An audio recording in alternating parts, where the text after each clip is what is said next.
नमस्कार। सुर्खियों के बाद खबरों को विस्तार से देखेंगे। आपके साथ मैं हूं ललित प्रजापति। शुरुआत रायपुर से बड़े अपडेट के साथ। सीएम भूपेश बघेल की दो टूक।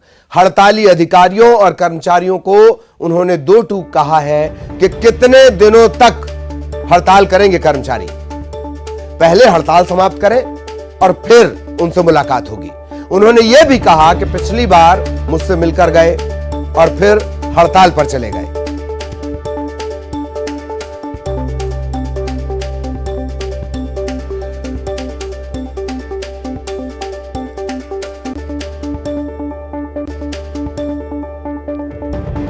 हालांकि इससे पहले उन्होंने अपील भी की कि आप सभी अपने कर्तव्यों का निर्वहन करें। कर्मचारियों के हितों के लिए प्रतिबद्ध है सरकार। और अब उन्होंने दो टूक कह दिया है कि पहले हड़ताल समाप्त करें और फिर उनसे मुलाकात होगी। हड़ताल करेंगे, अब वापस आना चाहिए। 6% डे तो पहले ही बढ़ा दिया गया है। अब हड़ताल छोड़े, काम में लौटे। स्वागत किया सर आपका। अपील को लोग चाहते कि आपसे मुलाकात हो। मेरे से मिल के गए थे, उसके बाद हड़ताल किए।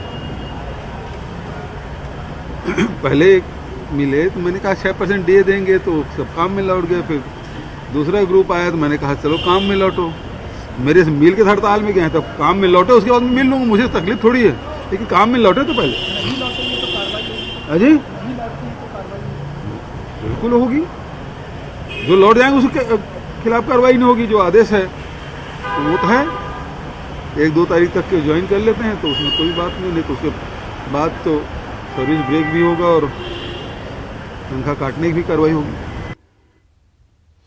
और इससे पहले हड़ताल में शामिल कर्मचारियों से सीएम भूपेश बघेल ने अपील की थी। हड़ताल से लोगों को असुविधा हो रही है, आप सभी अपने कर्तव्यों का निर्वहन करें। कर्मचारियों के हित में सरकार लगातार काम कर रही है। पुरानी पेंशन योजना उसका एक उदाहरण है। कर्मचारियों के हित में आगे भी फैसला होता रहेगा। ये तमाम बातें उन्होंने सोशल मीडिया पर लिखी।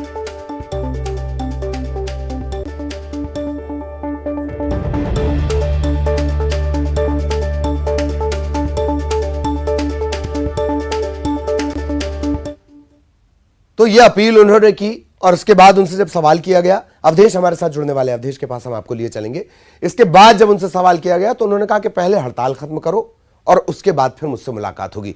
अवधेश, ये साफ कर दिया सरकार ने, हालांकि बार बार रियायत दी गई, 6% डीए की बात भी कही गई और पहले सख्ती, और फिर यह भी कहा गया कि नहीं ठीक है 2 सितंबर तक का टाइम आपके पास है। हठधर्मिता नहीं होनी चाहिए। अवधेश, बिल्कुल, देखिए सरकार ये चाह रही थी कि इस मसले का जो हल है वो बैठ के बातचीत के जरिए हो जाए। 16 अगस्त को सरकार ने 6% डीए बढ़ाने का ऐलान कर दिया। सरकार ने ऐलान किया, बाकायदा कर्मचारी अधिकारी जो फेडरेशन के जो लोग हैं वो आके सीएम से मुलाकात किए, उन्होंने धन्यवाद ज्ञापित किया। अब 22 तारीख से अनिश्चितकालीन हड़ताल पे चले गए। आज 10वां दिन है हड़ताल का।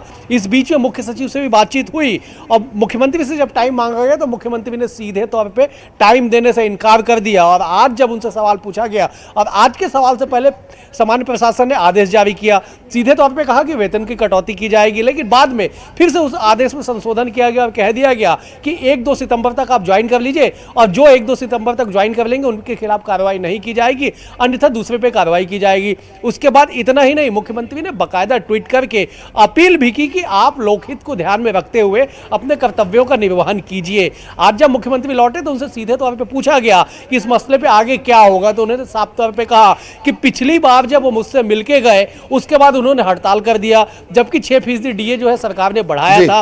तो इस बार मुलाकात वो तब करेंगे जब वे अपने हड़ताल समाप्ति करेंगे। हड़ताल समाप्त करने के बाद वो आए और उसके बाद उनसे मुलाकात होगी। मुख्यमंत्री ने यह भी कहा कि जो नहीं लौटेंगे नियम अनुसार उनके खिलाफ कार्रवाई भी होगी।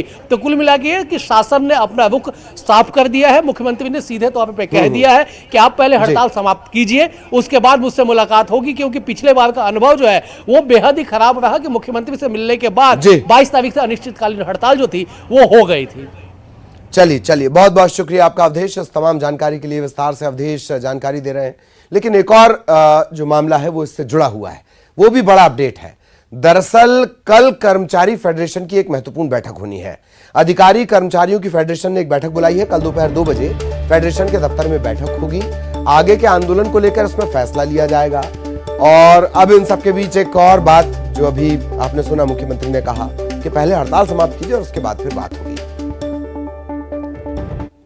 कर्मचारी अधिकारी फेडरेशन का लगातार आज हमारे आंदोलन का 10वां दिन है और निश्चित रूप से इस आंदोलन के चलते मुख्य सचिव के द्वारा 29 तारीख को फेडरेशन को चर्चा के लिए आमंत्रित भी किया गया।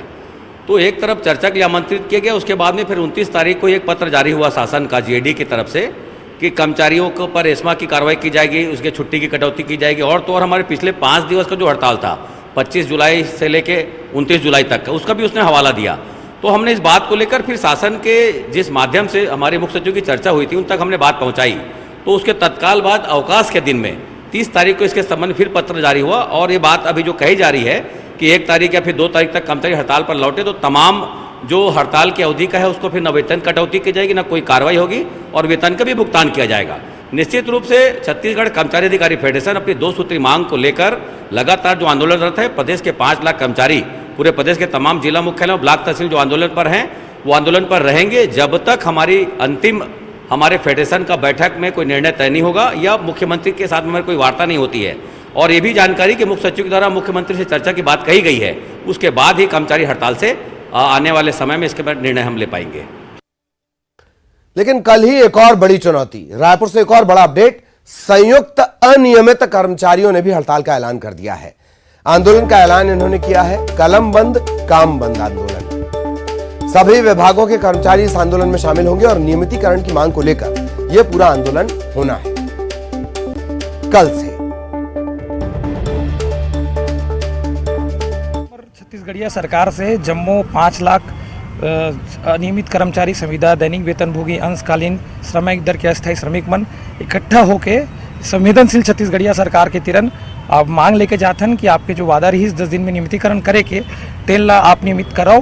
बीच में 2 साल के बाधा रही से ओला हमन स्वीकार करथन, पर अब सब ला आप खुश करे हो हर वर्ग ला, तो हम वर्ग कुछ न कुछ आप देवो। यही कामना के साथ हमन 5 लाख मन जाथन। एमा हमन सब छत्तीसगढ़िया आदमी हन, आदिवासी ओबीसी वर्ग से, एसटी एससी वर्ग से, जनरल वर्ग से, सब 5 लाख काम करिए मन कि बहुत उम्मीद है सरकार ले कि हमारे वर्ग कुछ न कुछ जरूर करिए। इधर झारखंड के यूपीए के विधायक आज भी रायपुर के रिजॉर्ट में रुके रहे। विधायकों की बाड़ेबंदी को देखते हुए रिजॉर्ट की सुरक्षा व्यवस्था बढ़ाई गई है। रायपुर के रिजॉर्ट में ठहरे झारखंड के विधायकों की जमकर खातिरदारी हो रही है। छत्तीसगढ़ी व्यंजन परोसा जा रहा है और शुरुआत में जानकारी मिली कि जो मुख्यमंत्री हैं हेमंत सोरेन झारखंड के, वो रायपुर पहुंचेंगे, लेकिन वो रायपुर अब नहीं आ रहे।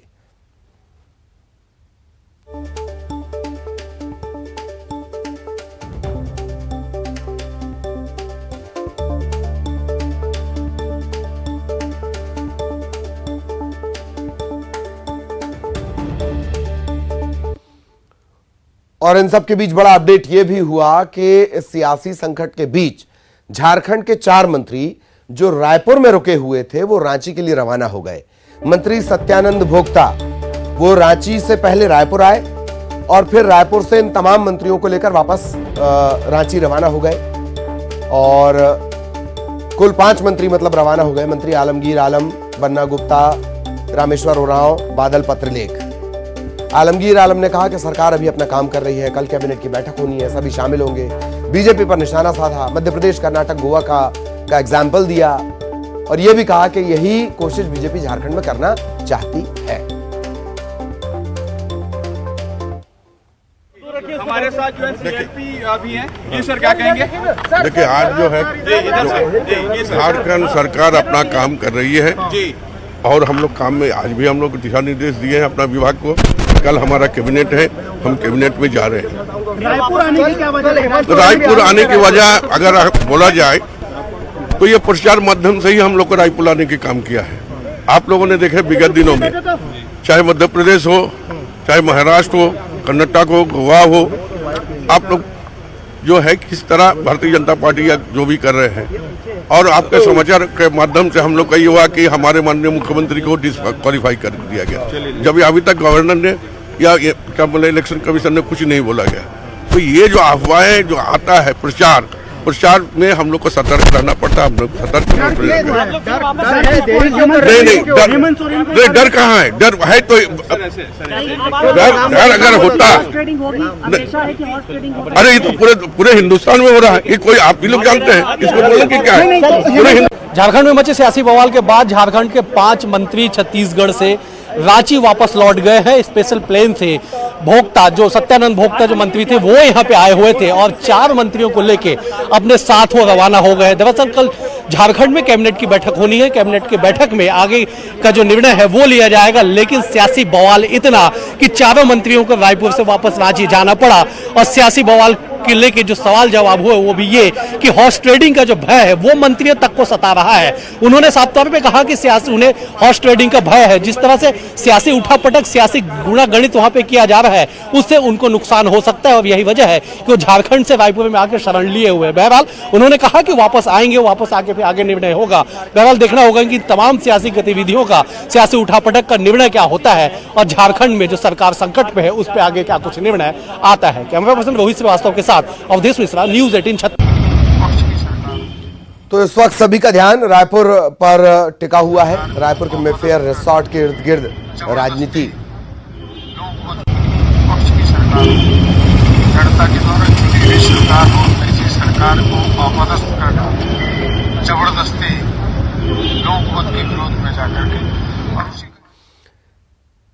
तो रायपुर की राजनीति इतनी गर्मागर्म हो चली है कि कुछ देर के लिए खबर यह भी हुई मिली कि राजधानी रायपुर में बादल बरसे हैं। बहरहाल देवव्रत हमारे साथ जुड़ने वाले हैं। देवव्रत के पास आपको लिए चलेंगे और पूरे देश की राजनीति का केंद्र इस वक्त दरअसल रायपुर बना हुआ है और देवव्रत छाते के साथ भी नजर आ रहे हैं। देवव्रत, सियासत इतनी गर्म कि आप छाते के साथ खड़े हैं, एक बात। दूसरी बात कि सब कॉन्फिडेंट हैं और इन सब के बीच कढ़ी, गुलगुला, चीला, इन सब का लुत्फ उठा रहे हैं। क्या अपडेट देवव्रत? जी, अपडेट यही कि इस वक्त वाकई सियासी बारिश जो है वो रायपुर में बरस रही है और ये सियासी बारिश जो है वो झारखंड की सियासत से जुड़ी है। और जब कभी झारखंड की सियासत की कहानी लिखी जाएगी तो निश्चित तौर पर रायपुर का जिक्र जरूर होगा और रायपुर के इस मेफेयर रिसोर्ट का जिक्र जरूर होगा, जिसके ठीक सामने इस वक्त मैं खड़ा हूं, जहां तमाम जो विधायक हैं उनकी बाड़ेबंदी की गई है, किलेबंदी की गई है। 32 विधायकों को यहां लाया गया था और 32 में से 4 विधायक या यूं कहे कि मंत्री जो हैं वो आज वापस झारखंड के लिए रवाना हो गए हैं।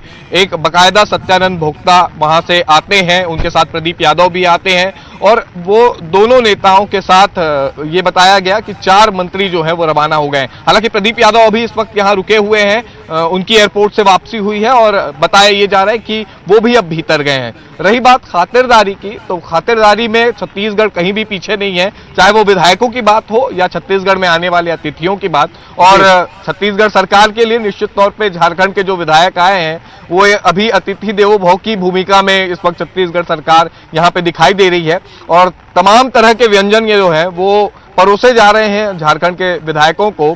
लेकिन इस व्यंजन का कितना असर उनकी सरकार पर पड़ता है वो तो देखने वाली बात होगी, क्योंकि कथित तौर पे ये कहा जा रहा है कि हॉर्स ट्रेडिंग का भय जो है वो सता रहा है इस वक्त पार्टी को और साथ ही साथ सरकार को अस्थिर होने की कोशिशें, अस्थिर करने की कोशिशें भी जारी है। ये आरोप भी लगाए जा रहे हैं। लेकिन अभी जो स्थिति देखने को मिल रही है और जो सूत्रों से जानकारी मिल रही है कि कुछ और विधायक जो हैं वो आज रात रवाना हो सकते हैं। हालांकि हम नजर बनाए हुए हैं इस मेफेयर रिसोर्ट के सामने, अगर वाकई विधायक जो हैं वो झारखंड रवाना होते हैं तो इसकी भी जानकारी बकायदा दी जाएगी। लेकिन लगातार अभी कोशिशें यही है कि एक पल पल की जो खबर है वो न्यूज़ 18 तक पहुंचे, क्योंकि झारखंड की सियासत अब केवल झारखंड तक ही सीमित नहीं रह गई, छत्तीसगढ़ से भी इसके तार जुड़े हैं और तार भी ऐसे जुड़े हैं कि अब यहाँ का मेफेयर रिसोर्ट का केंद्र बिंदु बनकर रह गया है। जी बिल्कुल, अच्छी बात जो देवव्रत ने याद दिलाई है कि जब भी ये इतिहास लिखा जाएगा तो ये लिखा जाएगा कि छत्तीसगढ़ में ज्यादातर बारिश पश्चिम बंगाल में बनने वाली द्रोणिका के चलते हुआ करती थी। ये पहली बार होगा कि द्रोणिका झारखंड में बनी है और बारिश रायपुर में हो रही है। बहुत बहुत शुक्रिया देवव्रत आपका इस तमाम जानकारी के लिए। सहयोगी देवव्रत विस्तार से जानकारी दे रहे थे। अब और पहाड़ी प्रदेश की तरफ आपको लिए चलते हैं। हिमाचल प्रदेश में विधानसभा चुनाव से पहले राजनीतिक सरगर्मियां तेज हैं। प्रदेश कांग्रेस मुख्यालय राजीव भवन शिमला में विधानसभा चुनाव के लिए पार्टी ने 10 सूत्रीय संकल्प पत्र जारी किया। कांग्रेस ने जनता को 10 गारंटियां देकर चुनावी समर में उतरने का ऐलान किया है। इस मौके पर सीएम भूपेश बघेल ने कहा कि राजस्थान और छत्तीसगढ़ की तरह हम अपने वादे निभाएंगे, मिल करके हिमाचल को आगे बढ़ाएंगे। पुरानी पेंशन स्कीम की बहाली होगी। महिलाओं को प्रतिमाह 1500 रुपए, 300 यूनिट तक बिजली मुफ्त मिलेगी। युवाओं के लिए 5 लाख रोजगार का सृजन होगा। 680 करोड़ का स्टार्टअप फंड। इसके अलावा ऐसी कुल 10 गारंटी इस संकल्प पत्र में दी गई है। आज 10 गारंटी हिमाचल प्रदेश कांग्रेस कमेटी की ओर से लॉन्च किया गया। हिमाचल की जनता से वादा कांग्रेस पार्टी करती है कि हमारी सरकार आती है, हम ये 10 गारंटी हम लागू करेंगे ही। हम वो नहीं हैं जो जुमलेबाजी करें, चुनाव के समय बहुत बड़ी बड़ी बातें करें और चुनाव समाप्त होने के बाद उसे भूल जाएं। कांग्रेस की सरकार आती है, चाहे वो राजस्थान हो, मध्य प्रदेश हो, छत्तीसगढ़ हो, सब में हमने किया है। मैं आदरणीय सोनिया जी को धन्यवाद देता हूं कि मुझे चीफ ऑब्जर्वर के रूप में यहाँ नियुक्त किया और देवभूमि में आप सब लोगों से रूबरू होने का अवसर मिला है। और अब बड़ी खबर दिल्ली से। नेता प्रतिपक्ष नारायण चंदेल ने बीजेपी के राष्ट्रीय अध्यक्ष से मुलाकात की है। नेता प्रतिपक्ष की जिम्मेदारी मिलने के बाद दिल्ली पहुंचकर उन्होंने मुलाकात की। राष्ट्रीय अध्यक्ष जेपी नड्डा, जगत प्रकाश नड्डा को जानकारी भी दी है। उनके दौरे के संबंध में, जेपी नड्डा आने वाले हैं, उनके दौरे की तैयारियों के संबंध में जानकारी दी गई है। 9 सितंबर को जेपी नड्डा, जगत प्रकाश नड्डा रायपुर आ रहे हैं और छत्तीसगढ़ से उनका गहरा कनेक्शन रहा है।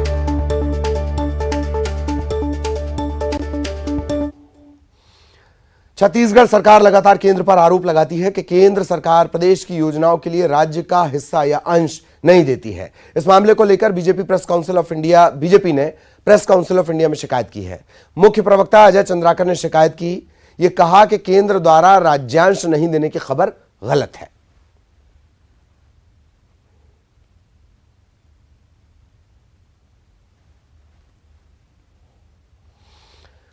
और अब खबर कवर्धा से। तालाब में डूबने से सीएएफ के जवान की मौत हो गई। सीएएफ कैंप सरेखा में यह जवान पदस्थ था और कैंप के पास तालाब में इसका शव मिला है।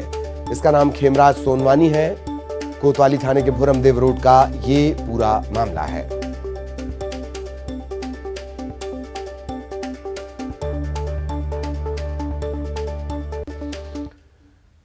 धमतरी जिला जेल में एक कैदी ने फांसी लगाकर जान दे दी। 18 साल का ये नाम अरबाज अली इसका नाम है।